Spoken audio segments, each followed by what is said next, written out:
Shalom saudara-saudara, apa kabar semuanya? Luar biasa, masih percaya Yesus semua? Jangan sampai enggak itu ya. Sebelum saudara buka Alkitab saudara, saya mau saudara kasih tepuk tangan dulu buat worship leader, singers, dan para musicians. Mereka luar biasa.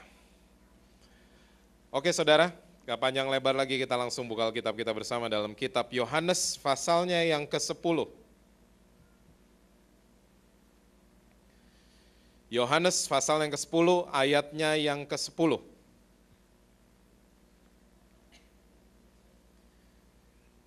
Yohanes 10 ayatnya yang ke-10. Oke, Alkitab catat begini. Pencuri datang hanya untuk mencuri dan membunuh dan membinasakan. Aku datang supaya mereka mempunyai hidup dan mempunyainya dalam segala kelimpahan. Oke, saudara, jelas Yesus katakan buat saudara dan saya bahwa pencuri datang, kerjaannya mencuri, membunuh, dan membinasakan. Tapi Yesus datang supaya saudara dan saya mempunyai hidup dan mempunyainya dalam segala kelimpahan. Amin, saudara. Saya mau yakinkan saudara bahwa percayalah, iblis gak akan pernah bisa bunuh saudara dan saya. Oke? Jadi saudara jangan pernah percaya yang di film-film horor itu bisa terjadi dalam kehidupan saudara dan saya. Ada pisau terbang dari dapur, nancep di badan kita, lalu kita meninggal dunia. Ya, karena apa? Setan gak punya kedaulatan atas hidup saudara dan saya. Jelas yang berdaulat adalah Yesus Kristus. Ya, nah sekarang pertanyaannya adalah, kalau gitu apa yang dicuri, apa yang dibunuh, apa yang dibinasakan sama iblis? Itu pertanyaannya. Saudara, kalau saudara nonton berita-berita kriminal, kalau saudara lihat seorang pencuri, ya, pencuri biasanya masuk ke sebuah rumah, target utama pencuri apa saudara? Coba jawab. Barang, uang, perhiasan. Ya, kalau saya bisa simpulkan jawaban saudara, target utama pencuri adalah barang-barang yang berharga. Saya yakin saudara nggak pernah lihat berita pencuri masuk ke sebuah rumah cuma mencuri sendal karet misalnya. Nggak pernah, ya. Atau pencuri masuk ke sebuah rumah cuma numpang masak Indomie, nggak pernah, ya. Tapi yang kita lihat adalah pencuri selalu target utamanya adalah barang-barang yang berharga, uang, perhiasan, barang-barang elektronik, dan seterusnya. Ya, saudara, pagi hari ini saya ingin mengajak saudara juga diri saya, kita mulai bertanya, ya, menurut saya sebenarnya yang berharga itu apa? Banyak orang Kristen saya ketemu, ya, kalau saya tanya yang berharga menurut saudara apa? Banyak saya ketemu jawaban-jawaban adalah, wah deposito saya paling berharga Pak. Karir saya paling berharga Pak. Bisnis saya Pak paling berharga. Kekayaan orang tua saya Pak paling berharga. Saudara, saya mau yakinkan saudara, sebenarnya yang berharga buat saudara dan saya adalah benih firman Tuhan. Tuh yang amin cuma 3 orang kan? Hah? Karena begini saudara, benih firman Tuhan kalau sampai pada level bertumbuh dan berbuah, saya percaya saudara akan jadi suami yang lebih baik. Saya percaya saudara akan jadi istri yang lebih baik. Saya percaya saudara akan jadi anak-anak yang jauh lebih baik. Saya percaya saudara akan jadi good manager, ya, supervisor yang luar biasa, ya, business owner yang luar biasa. Saudara akan mengelola deposito secara luar biasa, asal benih firman Tuhan sampai pada level berbuah dalam hidup saudara dan saya. Nah masalahnya yang sering terjadi adalah banyak kita orang-orang Kristen, kita nggak ngerasa benih firman Tuhan penting-penting amat. Makanya dengan mudahnya iblis curi, iblis bunuh, dan iblis binasakan itu semua. Ya, akhirnya apa yang terjadi saudara? Kita nggak pernah mengalami hidup yang penuh dengan kelimpahan yang Yesus janjikan buat kita. Itu yang akhirnya terjadi. Saudara, saya mau tanya sama saudara, sumber tuh nggak pernah salah, betul apa betul? Yesus tuh nggak pernah salah, betul apa betul? Wah, kok keberatan gitu jawabnya? Hah? Suka nyalain Tuhan kayaknya. Hah? Sumbernya saudara dan saya nggak pernah salah. Alkitab kita sama, kita ditebus pakai darah yang sama, kita punya juru selamat yang sama, sumbernya saudara dan saya sama semua.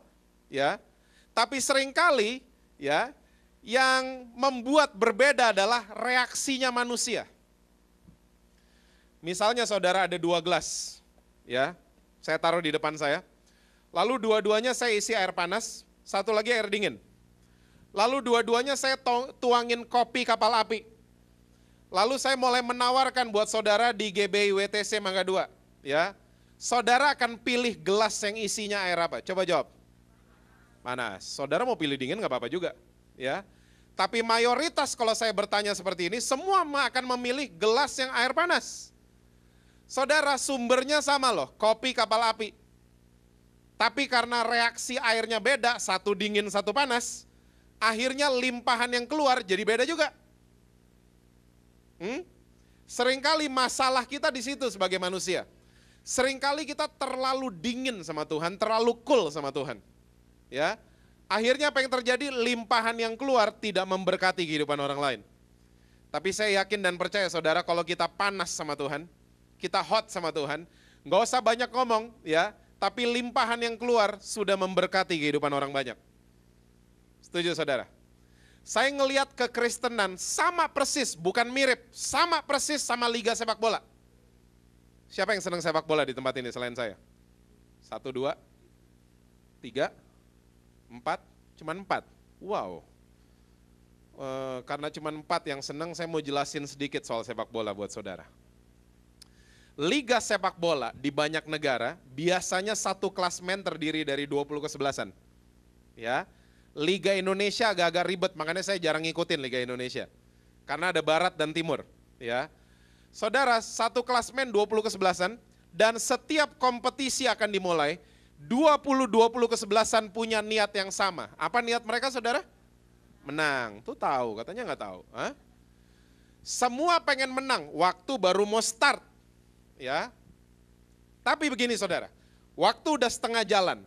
Ya, biasanya kalau bulan-bulan Desember sama Januari, ya liga sepak bola libur beberapa hari. Kalau udah setengah jalan, biasanya kita para fans, wartawan dan lain sebagainya, kita tiba-tiba bisa membagi satu klasmen tersebut jadi 3 kelas. Dan istilah 3 kelas ini jadi populer di mana-mana. Ya, papan atas, papan tengah, papan bawah. Oke. Kesebelasan di papan atas, niatnya mereka sama seperti waktu baru start, pengen menang. Tapi waktu udah setengah jalan, fokusnya mereka udah berubah. Fokusnya mereka bukan ya menang karena pengen apa, ya, tapi mereka pengen menang karena mereka pengen lolos ke liga yang lebih besar, bukan satu negara, tapi satu benua, namanya Liga Champions. Itu fokusnya kesebelasan di papan atas, ya. Kesebelasan di papan tengah, niatnya mereka sama, pengen menang, ya. Tapi fokusnya mereka udah beda sama papan atas. Fokusnya mereka pengen menang karena mereka nggak mau turun ke papan bawah. Ya, jadi kadang-kadang papan tengah seri-seri aja mereka udah seneng. Ya, jadi saudara kalau nonton sepak bola yang main papan tengah tuh nggak enak ditonton saudara. 0-0 peluk-pelukan. Nggak enak dilihat kan? Satu sama peluk-pelukan. Ya, padahal cuman seri. Papan bawah, niatnya masih sama. Jadi semua niatnya tuh tetap sama, pengen menang. Makanya suka ada keajaiban kan Mbak? Yang bawah ngalahin yang atas. Ya, tapi sekali-sekali doang terjadi. Ya. Tapi mereka pengen menang karena fokus mereka beda sama tengah sama atas. Fokusnya mereka adalah supaya tidak degradasi ke seri B. Itu fokusnya mereka. Saudara, orang Kristen sama sama liga sepak bola, bukan mirip, sama. Orang Kristen kalau baru awal minggu dimulai, ya, minggu pertama di start, semua orang Kristen pengen menang. Menang atas dosa, karena hari Minggu baru dikhotbahin. Ya, pengen tinggalin selingkuhan, nggak beli bajakan lagi, nggak mau bohongin istri lagi, nggak mau bohongin suami lagi. Semua pengen menang sama dosa. Tapi karena kita nggak nganggep benih firman Tuhan penting-penting banget buat hidup kita, akhirnya iblis curi, iblis bunuh, iblis binasakan.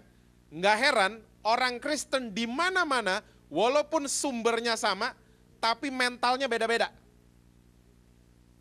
Ada orang Kristen yang saya ketemu mentalnya papan atas. Di GB WTC Mangga 2 kayaknya kayak gitu semua kayaknya. Hah?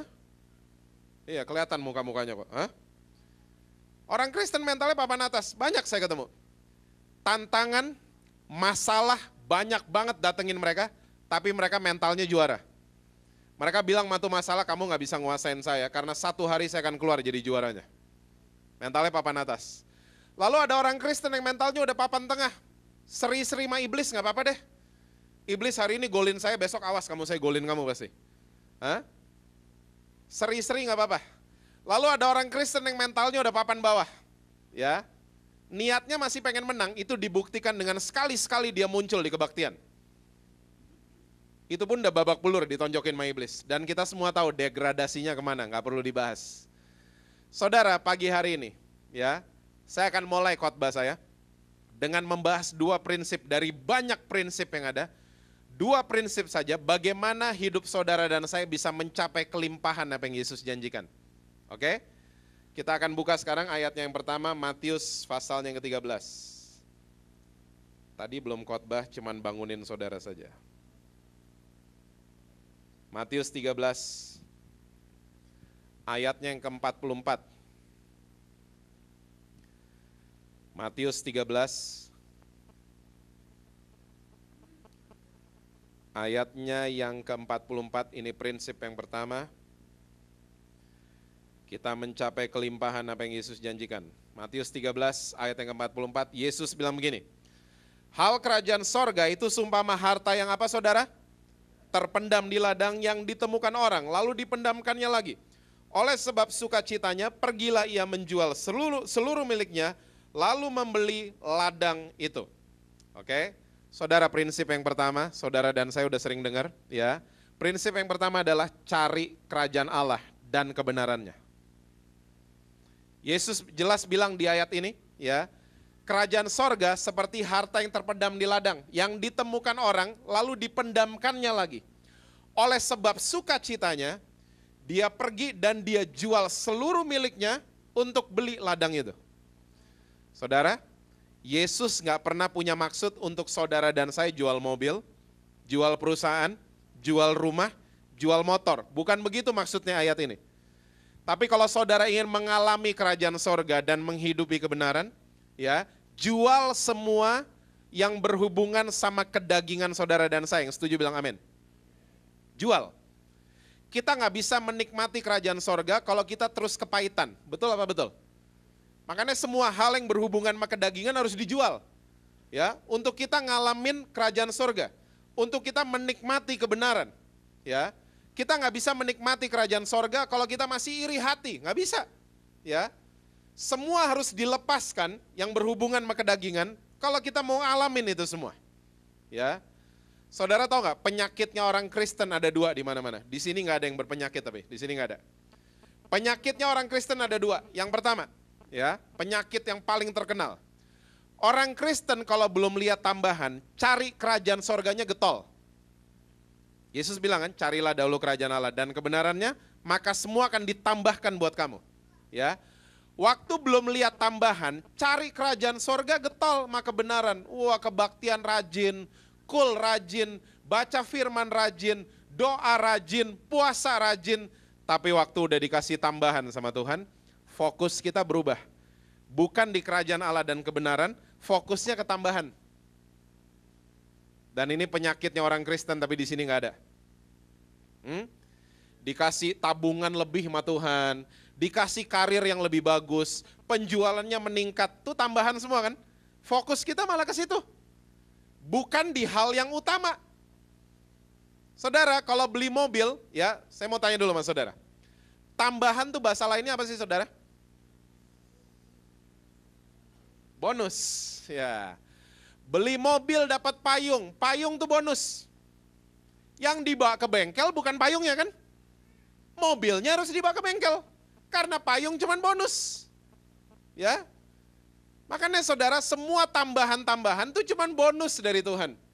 Yang harus diurus bukan itunya. Yes, kita harus mengelola itu dengan baik. Tapi yang ada yang lebih luar biasa yang harus diurus, kebenaran dan kerajaan sorga. Ya. 2 hal ini harus di-upgrade dalam hidup saudara dan saya. Setuju saudara? Ya. Ini penyakitnya orang Kristen. Saudara, kita kalau olahraga, ya, apa bonus buat saudara dan saya? Coba jawab. Sehat. Kalau makin rajin olahraganya, apalagi bonus buat saudara dan saya? Otot mulai keluar. Betul nggak? Makin rajin olahraga, wah, perut ada 6, pernah lihat? 6 pack. Ya. Itu cuman bonus. Waktu manusia puas sama bonus, wah, badan saya udah sehat, Pak. Hah? Lihat dong, udah otot semua, Pak. Ya. Waktu kita puas sama bonus, makan mulai ngaco lagi. Ya, kue tio mangga besar tiap malam, mulai ngaco pokoknya makannya. Apa yang terjadi? Otot mulai turun, mulai sakit-sakitan, ya. Perut yang tadinya 6 jadi 1 pack. Hah? Atau 6 pack ala kura-kura, pernah lihat? Maju ke depan tapi ada 6, itu lebih ngeri itu. Hah?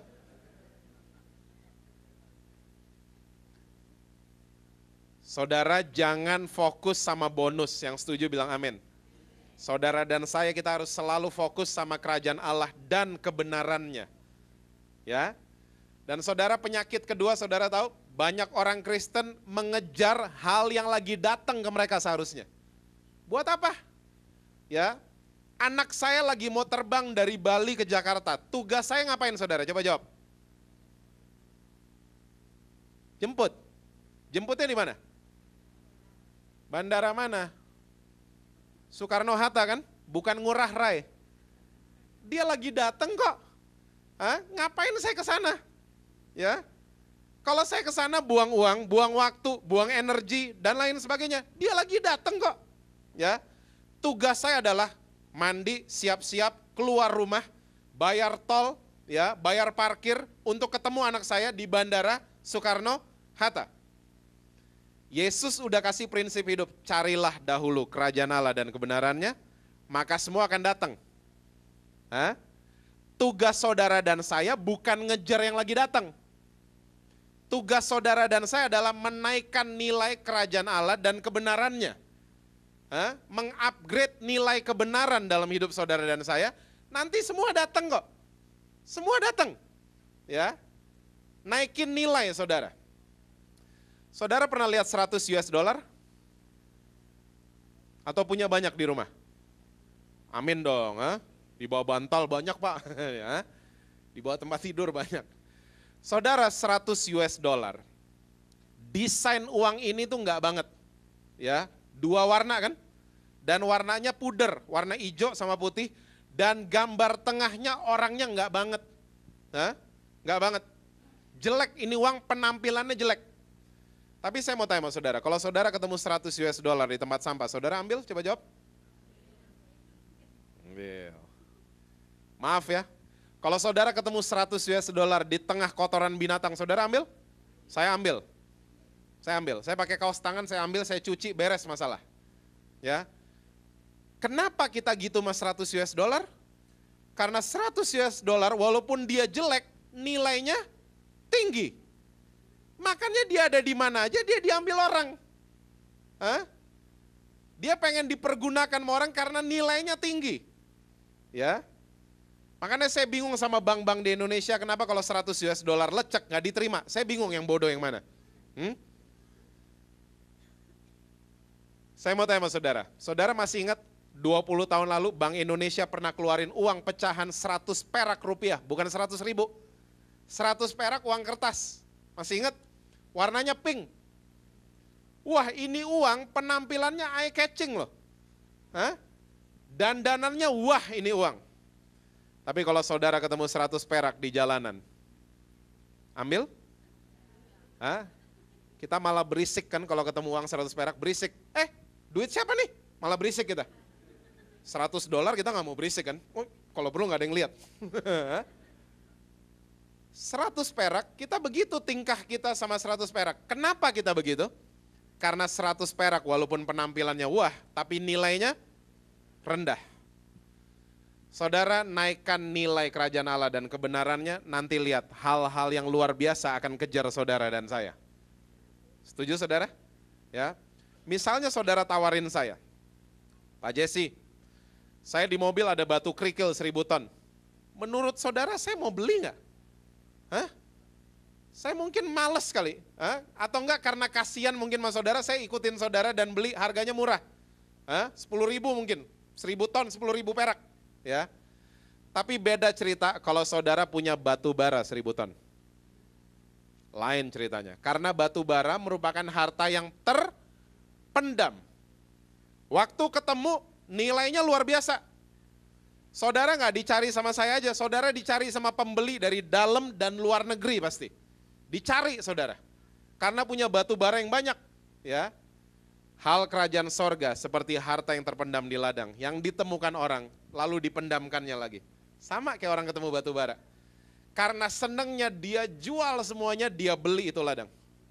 Ya, Saudara, prinsip yang pertama, kalau saudara ingin mengalami hidup yang penuh dengan kelimpahan, cari kerajaan sorga dan kebenarannya tiap hari. Amin, saudara-saudara. Prinsip yang kedua, Kolose pasal yang kedua. Kolose pasalnya yang kedua, ayat 2 dan 3. Kolose pasalnya yang kedua,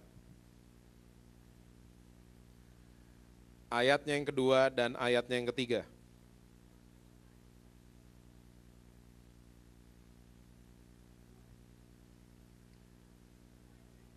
Oke, Alkitab catat begini. Supaya hati mereka terhibur dan mereka bersatu dalam kasih, sehingga mereka memperoleh segala kekayaan dan keyakinan pengertian, dan mengenal apa saudara? Rahasia Allah yaitu Kristus. Sebab di dalam dialah apa saudara? Tersembunyi segala harta hikmat dan pengetahuan. Saudara, prinsip yang kedua adalah cari tahu rahasia kerajaan sorga. Prinsip yang pertama tadi, cari kerajaan sorga dan kebenarannya. Kalau saudara udah menikmati kerajaan sorga dan kebenarannya, jangan stop sampai di situ. Ya, the next step is, ya, langkah selanjutnya adalah cari tahu rahasianya. Seorang penambang batu bara, waktu dia ketemu batu bara temuannya, dia nggak stop sampai di situ kan? Yang berikutnya yang harus dia lakukan adalah dia harus cari tahu rahasia batu bara temuannya. Karena kalori batu bara, rahasia batu bara beda-beda. Ya, antara 5.000 sampai 7.000. Dia harus cari tahu. Seorang penambang minyak bumi juga sama. Waktu dia ketemu minyaknya, dia nggak stop sampai di situ. Dia harus cari tahu karena oktan minyak beda-beda. Dia harus cari tahu rahasia yang terkandung di dalam, ya, barang temuannya. Saudara, kalau sudah menikmati kerajaan Allah dan kebenarannya, jangan stop sampai di situ.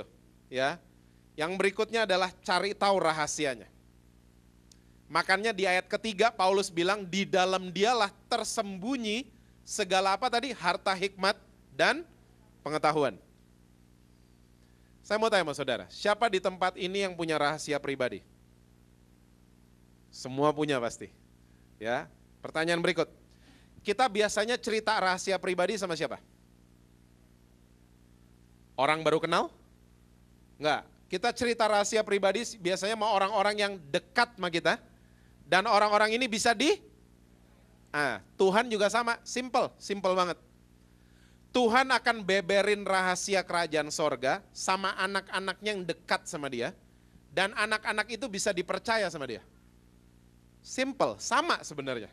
Ya, semakin dekat, semakin banyak tahu, gitu kan? Seorang staf yang dekat sama pimpinan perusahaan, dia banyak tahu rahasia perusahaan biasanya. Banyak tahu. Ya, seorang yang dekat sama Tuhan, sama dia akan banyak tahu juga rahasia kerajaan sorga. Simple. Coba kita mulai dari orang yang bisa dipercaya dulu. Orang yang bisa dipercaya hari ini sulit ditemukan, betul apa betul? Nggak hari ini aja saudara, dari dulu juga udah begitu. Ya, Tuhan bicara sama Musa, Tuhan bicara sama Salomo, sama Nehemia, cari orang yang bisa dipercaya. Saudara tahu nggak, beberapa tahun lalu saya punya krisis kepercayaan sama Tuhan Yesus. Ya, pernah. Saya mulai bertanya dalam kepala saya percaya sama Yesus kenapa ya? Apakah cuman karena disuruh sama orang tua dari kecil? Apakah cuman karena saya dicekokin gereja dari kecil? Atau karena apa saya bisa percaya sama Yesus? Saudara tahu nggak, kalau kita nginjilin orang India tuh paling gampang. Ya, kalau saudara punya kenalan orang India belum percaya Yesus, injilin gampang, terima Yesus gampang. Ya, karena apa orang India gampang terima Yesus? Ya, gini saudara, komunitas orang India itu sampai punya gereja di Jakarta, di daerah Sunter, sampai punya gereja sendiri loh. Ya, karena mereka gampang diinjilin soal Yesus. Ya, kenapa mereka gampang? Karena orang India itu punya dewa ada 300.000. 300.000. Yang terkenal di Indonesia cuma 4 kan, Shiva, Brahma, Wisnu, Ganesha yang mukanya gajah. Ya, mereka punya ratusan ribu yang lain. Dan kalau kita bawa Yesus ke mereka, mereka biasanya komentarnya gini, wah ini dewa kayaknya paling benar penampilannya. Paling bagus kayaknya, soalnya dewanya mereka aneh-aneh bentuknya. Kayak tadi Ganesha kan badan manusia mukanya gajah, aneh-aneh. Ya, Kalau di bawah Yesus kayaknya paling benar udah di mata mereka. Ya. Saudara, sejarahnya kenapa orang India bisa banyak gitu dewanya, ya. Sejarahnya begini, dewa pertama waktu muncul dijanji-janjiin orang India. Ya. Kalau kamu sesajen sama saya akan kasih kamu ini, itu dan lain sebagainya. Wow, orang India terkenal kan, orang paling taat sedunia kan. Suruh mandi di kali kotor pun mereka mau. Hah? Sungai Gangga kan kalau saudara tahu, ya. Mereka taat, sesajen sama dewa pertama. Ujung-ujungnya dewa pertama ingkar janji. Kecewa orang-orang India. Ya, waktu mereka kecewa, mereka pindah ke dewa kedua. Ya, sama dijanji-janjiin, mereka sesajen, ya. Ujung-ujungnya tiba-tiba dewa kedua ingkar janji juga. Ya. Kecewa, pindah dewa ketiga. Akhirnya terus tuh, dewa 18, dewa 19, dewa 20, dewa 21 sampai 300.000 tiba-tiba. Ya. Jadi kalau kita bawa Yesus ke mereka, mereka akan dengan mudahnya, oh, ini dewa ke 300.001 nih. Dan kayaknya ini paling benar udah. Ya. Saudara, kenapa saudara dan saya bisa percaya sama Yesus?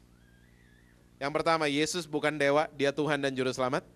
Yang kedua, Yesus kalau buat janji, dia tepatin janjinya. Iya apa ya? Dan kalau dia mau postpone janjinya, ya, janjinya mau nanti diberikannya, dia kasih tahu buat saudara dan saya. Ya. Saudara, janjinya Tuhan Yesus ya dan amin. Nah saudara, kunci saudara dan saya jadi orang yang bisa dipercaya, ya, rajin-rajinlah penuhin janji yang saudara dan saya sudah buat. Kalau udah janji, hati-hati. Udah janji apa saja, hati-hati. Ya, saudara, orang yang punya kebiasaan ingkar janji, akhirnya dia nggak dipercaya di mana-mana. Jadi ini kunci kita jadi orang yang bisa dipercaya apa tidak. Ya, seorang suami yang ingkar janji nikah sama istrinya, sebenarnya dia lagi suruh istrinya, lagi disuruh ngapain istrinya? Tolong jangan percaya saya. Betul apa betul? Iya ya. Sebaliknya juga istri yang ingkar janji nikah sama suaminya, sebenarnya dia lagi suruh suaminya untuk tolong jangan percaya saya. Ya. Anak-anak adalah kaum yang paling pinter nagih janji. So be careful, hati-hati kalau bikin janji sama mereka. Saya kalau janji sama dua anak saya taruh di reminder. Sehari sebelumnya bunyi. Ya. Kita janji sama mereka nih, ya. Besok ke time zone ya. Wah, mimpi itu langsung tidur. Mimpi mereka di Jurassic Park beneran, lagi nembakin dinosaurus. Besoknya mereka bangun paling pagi biasanya. Dan mereka siap-siap, tiba-tiba orang tuanya, oh nggak jadi, daddy ada meeting. Oh nggak jadi, mami mesti pergi sama teman mami, nggak jadi. Ya, sebenarnya kita lagi suruh anak kita ngapain? Tolong jangan percaya daddy ya. Tolong jangan percaya mami ya. Sebenarnya kita lagi ngajarin mereka kayak begitu. Jadi jangan kaget kalau mereka udah gede, mereka nggak respect sama orang tua. Jangan kaget, introspeksi diri dulu. Saudara, saya punya list di kantor saya, ya. Orang-orang yang kalau bikin janji sama saya percaya mereka datang kalau mereka udah muncul mukanya depan saya. Baru saya percaya, datang juga. Karena yang udah-udah, kalau bikin janji sama ini nih, ya blacklist lah katakan, ya. Kalau bikin janji sama mereka, Jess besok jam 2, oke jam 2. Saya datang jam 2, setengah 3 nggak muncul. Jam 3 nggak muncul, jam 4 nggak muncul, di telepon mati teleponnya, di SMS nggak bisa deliver. Pernah ketemu teman kayak gini? Atau sering buat kayak gitu? Saudara, orang-orang tersebut sebenarnya lagi melakukan praktek ingkar janji. Ya, orang yang ingkar janji selalu begitu, dia lagi suruh orang yang udah dijanjikan, dia lagi suruh untuk don't trust me, jangan percaya saya. Dia lagi suruh kayak gitu sebenarnya. Ya. Kalau saudara punya kredit card, telat bayar, banknya telepon, angkat teleponnya. Halo? Kok belaga nggak tahu mukanya? Jangan mulai bilang sama orang rumah, mbak bilang saya nggak ada mbak. Don't do that. Ya, angkat teleponnya. Halo? Pak belum bayar? Iya saya belum ada dana. Pak kena bunga? Nggak apa-apa, nanti saya tanggung jawab. Gitu dong. itu akan menentukan kita dipercaya atau tidak nantinya. Setuju saudara? Setuju ya? Di kebaktian, sering banget kita janji sama Tuhan kan? Tuhan janji, Tuhan mau gini gitu dan lain sebagainya. Tiba-tiba yang ingkar janji seringkali siapa? Tuhan apa kita? Kita. Sebenarnya kita lagi suruh Tuhan ngapain? Tuhan, jangan percaya saya Tuhan ya. Gitu kan? So hati-hati dengan janji apapun yang keluar dari mulut saudara dan saya. Saudara janji meeting sama orang, saudara telat, kasih tahu orangnya. Jangan orangnya telepon gak diangkat. Kasih tahu, sorry saya telat. Orangnya mau marah, biarin. Yang penting saudara dan saya sudah mengerjakan bagian kita. Dan itu akan menentukan sekali saudara jadi trustable apa tidak. Ya. Dan saudara, kalau saudara dan saya sudah punya kebiasaan menuhin janji, jadilah konsisten sama hal begituan. Saya mau tanya sama saudara, Bapak kita di surga, Yesus dia konsisten? Buktinya di mana? Ada ayat bilang Yesus itu sama dulu, sekarang, sampai dia konsisten berarti. Ya, saudara tahu nggak? Ya, di depan mata aja deh, perusahaan-perusahaan yang mendunia, ya, saya bacain semua bukunya, jualannya simpel-simpel loh, jualan kopi, jualan ayam, jualan burger, jualan soda, Starbucks, Kentucky, McDonald, sama Coca-Cola, jualannya simpel, ya. Saya baca bukunya dari 4 ini. Saya bisa tarik kesimpulan kenapa mereka mendunia, karena mereka konsisten. Itu aja. Konsisten mereka.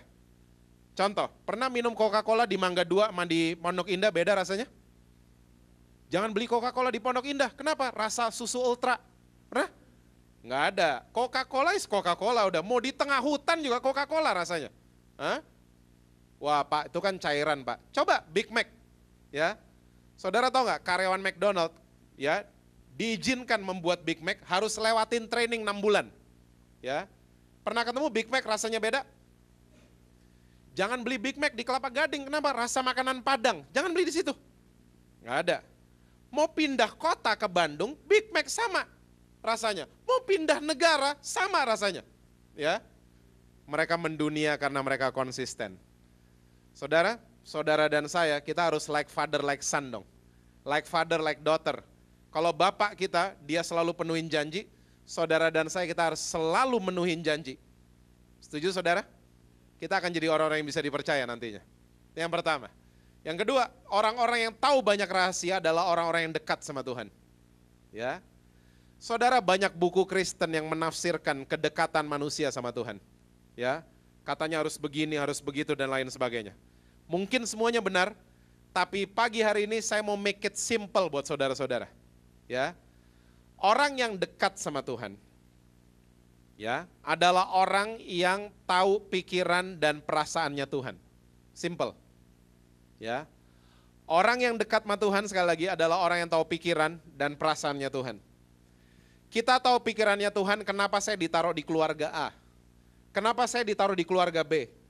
Kenapa saya ditaruh di perusahaan A, di kampus A, kampus B, di perusahaan sana, perusahaan sini. Kita tahu pikirannya Tuhan. Dan kita tahu perasaannya Tuhan, kalau kita nyakitin dia dengan jatuhnya kita dalam dosa. Orang-orang seperti ini adalah orang-orang yang sedang membangun kedekatan sama Tuhan. Dan saudara tahu nggak? Pikiran dan perasaan adalah 2 intuisi kuat yang dimiliki sama Tuhan. Tuhan kuat dua-duanya. Pikiran sama perasaan. Makanya waktu Tuhan ciptain manusia, dikasih dua-duanya. Ya, tapi nggak ada satu manusia pun yang kuat dua-duanya. Ya. Makanya pria dikasih pikiran, perempuan dikasih perasaan. Ya. Kaum pria. Kaum pria adalah kaum yang selalu berpikir. Betul kaum pria? Betul ya. Makanya kaum pria hati-hati dengan apa saja yang kita pikirkan. Ya, hati-hati. Jangan sampai yang enggak masuk, ya. Dan kaum pria biasanya tertarik sama lawan jenis selalu lewat mata. Betul kaum pria? Kok belaga nggak tahu? Ya harus dibahas gini-ginian dalam tubuh Kristus. Masih belaga nggak tahu mukanya? Mau diperjelas. Kaum pria kalau lihat rok mini paling cepat noleh, cepat. Ini masih belaga bodoh juga mukanya, heran saya. Terlalu banyak jaim nggak bagus saudara. Ha? Kaum pria udah gitu, didesainnya udah begitu. Makannya kaum pria, hati-hati dengan apa saja yang kita pikirkan. Dan hati-hati dengan apa saja yang kita lihat. Be careful. Ya. Kaum wanita, walaupun mereka berpikir juga, tapi mereka lebih kuat dikuasain sama perasaan. Ya. Hati-hati kaum wanita. Dicek dulu kebenarannya. Belum tentu perasaan saudara benar. Setuju kaum wanita? Hati-hati dengan apa saja yang saudara rasakan. Cek dulu kebenarannya. Jangan main ngelabrak aja, jangan. Ya, cek dulu. Ya. Dan kaum wanita tertarik sama lawan jenis bukan lewat mata, bukan. Kaum wanita lihat pria pakai rok mini, nggak peduli, geli malahan mereka. Hah? Jijik malahan mereka. Kaum wanita tertarik sama lawan jenis selalu lewat telinga. Waktu udah duduk ngobrol, jatuh cinta tuh mereka. Makanya banyak kaum wanita jatuh dalam dosa karena ketipu. Dari dulu udah, dari Taman Eden kayak begitu kan. Hawa ditipu dengan mudahnya, kamu jadi seperti Tuhan loh. Makan aja, dimakan. Kira-kira kalau zaman sekarang, Hawa nih produk kecantikan loh yang baru. Makan aja nih buah, nggak apa-apa. Ketipu langsung. Dan sampai sekarang, kasusnya kaum wanita di situ-situ kan. Penipuan. Saya belum nikah loh, padahal cucunya so-4. Nah kaum wanita, hati-hati dengan apa saja yang saudara rasakan. Dan hati-hati dengan apa saja yang saudara dengar. Setuju kaum wanita? Kalau ada pria yang muji saudara, bukan suami saudara, ya muji saudara. Ibu cantik banget hari ini. Bilang terima kasih dan titik. Titik. Jangan mulai ngerasa, wah suami saya nggak pernah muji saya di rumah. Kok pria itu muji saya? Jangan mulai kayak gitu. Itu buka celah namanya. Ya, bilang terima kasih dan titik. Nah saudara, membangun kedekatan. Siapa yang belum nikah di tempat ini boleh lihat tangannya? Banyak juga ya. Pak, angkat. Pak, saya cariin Pak. Saudara, yang belum menikah, yang sudah nikah juga bagus ini untuk didengar. Ya. Kalau anak-anak saudara, ada yang mulai berpacaran, ya, atau saudara akan berpacaran, atau lagi berpacaran, ya. Agenda berpacaran adalah ngobrol. Halo? Di tempat terang dan rame. Ngobrol di situ berdua. Kok nggak setuju gitu? Seringkali iblis masuk di tengah-tengah orang yang lagi berpacaran. Iblis masuk dan bilang gini, kalau mau deket tidur bareng aja, nanti deket. Iblis gitu selalu. Kalau mau deket ciuman-ciuman yang sering, nanti deket. Itu iblis. Ya, yes, fisik kita deket. Ya, tapi pikiran dan perasaan semakin jauh dan semakin jauh. Waktu nikah, ya, ada konflik dikit aja, dengan mudahnya kita bilang cerai aja. Sama gampangnya seperti kita buka baju waktu pacaran. Karena apa? Kedekatan yang dibangun salah. Kita kebanyakan ikutin iblis. Caranya iblis untuk dekat. Enggak. Mau dekat tuker pikiran sama tuker perasaan. Ngobrol. Saya suka ngerasain gini-gini, kenapa ya? Wah, tuh jadi deket orang-orang kayak gitu tuh. Ya. Sayang, saya suka mikir kayak gini dan lain. Tuker pikiran sama tuker perasaan. Deket. Banyak ya orang Kristen, gak usah orang yang gak Kristen deh. Ya. Yang saya ketemu sekarang kumpul kebo loh. Banyak. Dan mereka datengin saya bilang gini, Pak atau Kak, ya, saya tanggung jawab kok, saya kawinin dia pasti. Ya, nanti kakak yang berkatin ya. Enak aja gue yang berkatin. Saudara ingin mengalami rumah tangga yang luar biasa, harus pakai cara yang luar biasa. Mau ngalamin yang luar biasa, pakai cara yang biasa-biasa, nggak bisa. Nggak bisa, nggak nyambung. Ya. Mau gado-gado yang enak, ya caranya buatnya harus enak juga. Betul apa betul? Gak bisa kan kita menikmati gado-gado, oh makan togenya sendiri, tahunya sendiri, bumbunya juga sendiri. Sama aja Pak, nanti ngumpul di dalam. Gak bisa. Hah? Beda langsung rasanya, beda. Saudara mau punya rumah tangga yang luar biasa, pakai cara yang luar biasa juga. Yang setuju bilang amin. Ingat saudara, ya, kalau anak-anak ada yang dekat dengan orang lain mulai berpacaran, agenda berpacaran, ngobrol. Ngobrol di tempat yang terang dan rame. Ya.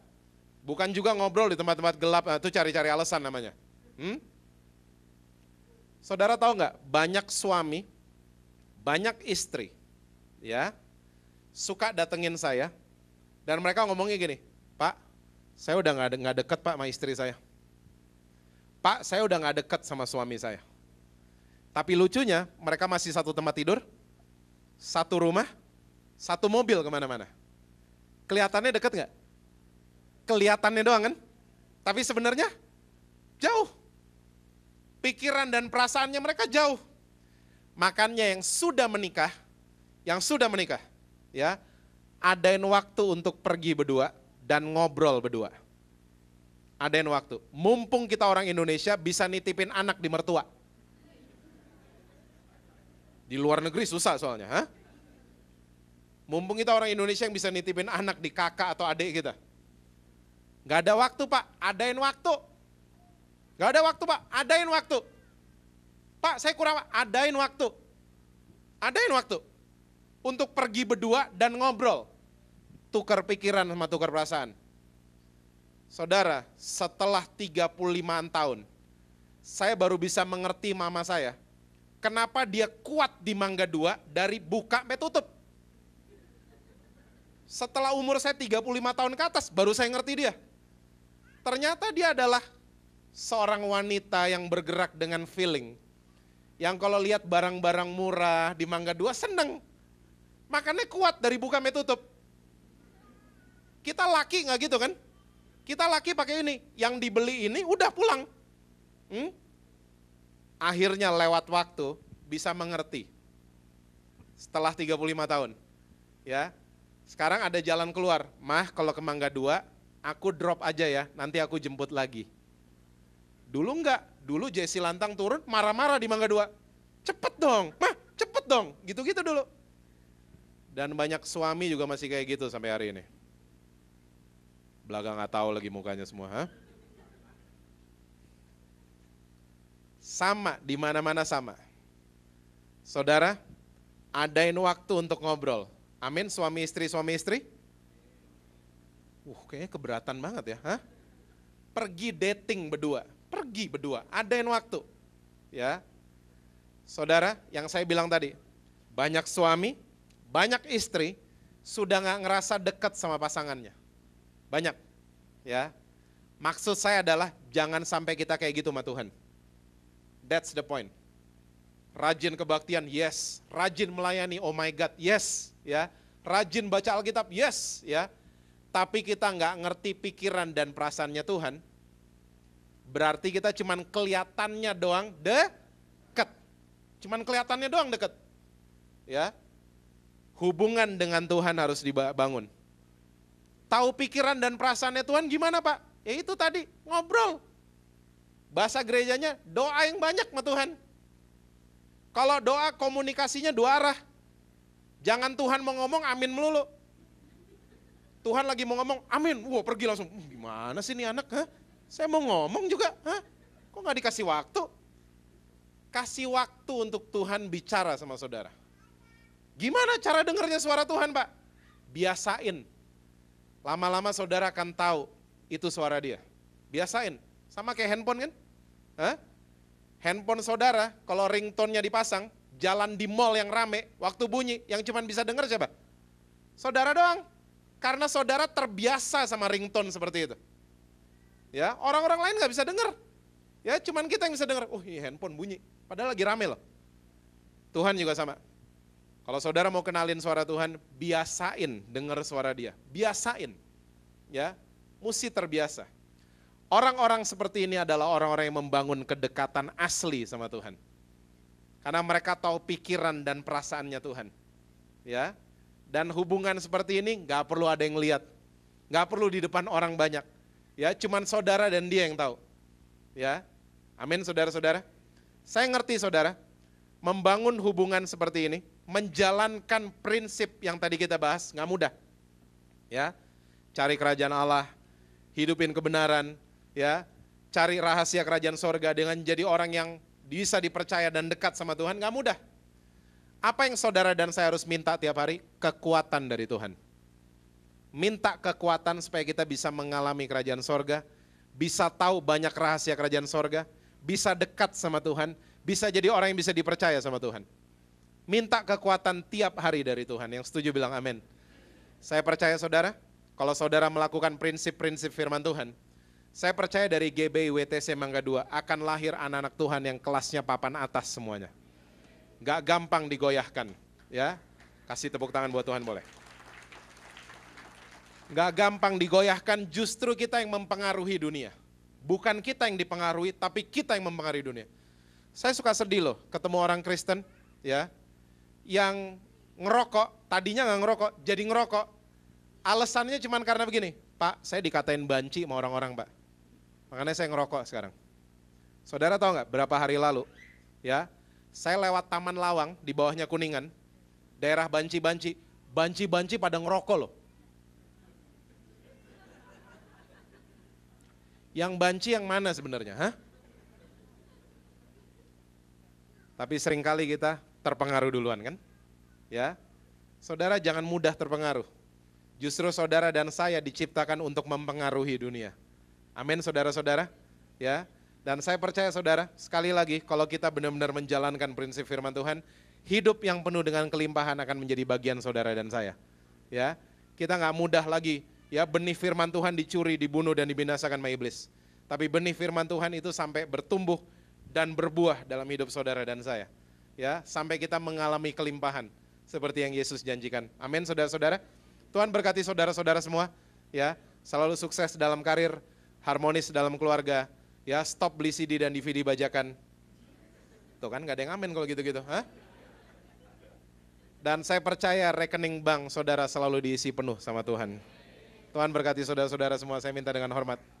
Worship leader kita berdoa buat firman Tuhan.